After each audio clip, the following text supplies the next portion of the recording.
you might have hit upon the idea of a way to coordinate your strategies.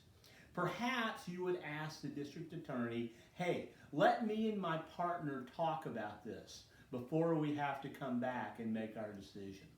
And the district attorney says, fine, you two go talk about it.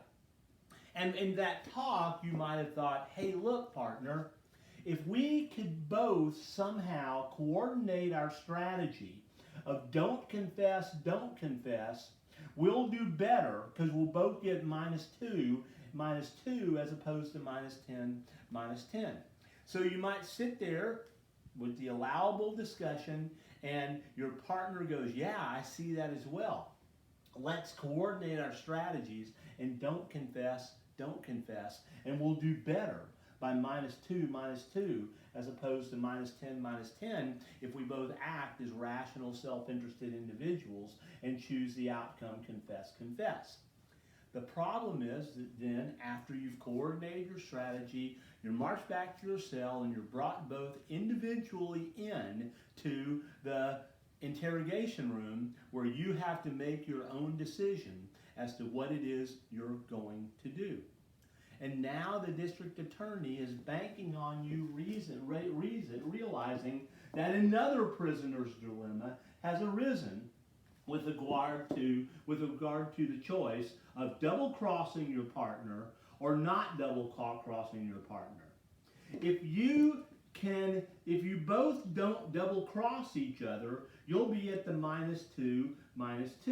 Whereas if you double-cross and your partner doesn't, you get the -1 and your partner gets the -25. If you don't double-cross your partner and your partner double-crosses, you'll get the -25 and your partner will get the -1.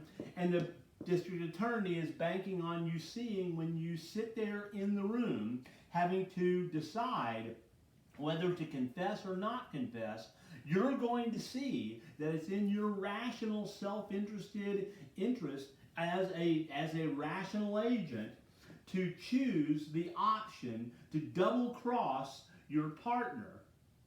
But your partner is like, and get that shot at the -1 as opposed to the -2. -1, but the district attorney is going to realize that your partner is going to be in exactly the same situation, sitting here, and will choose to double-cross you and have the shot at the -1 as opposed to the -2. And now, with both of you as rational, self-interested agents, seeing it's in your interest to double-cross, you're back at the only Nash equilibrium point, -10, -10, and that -25 is alluringly standing out there. So the real problem with the prisoner's dilemma is how could rational, self-interested individuals come up with a strategy of coordinating their strategies to coordinate to don't, but then resist the urge to double-cross their partner and take the shot at the -1 and not hold out the possibility of not double-crossing and risking the -25. And the prisoner's dilemma reiterates itself. They're back on double-cross, -10, where that tantalizing -2 remains out there. But how to coordinate their strategies and stick to it and get that, as opposed to acting in their own rational self-interest and winding up at the -10.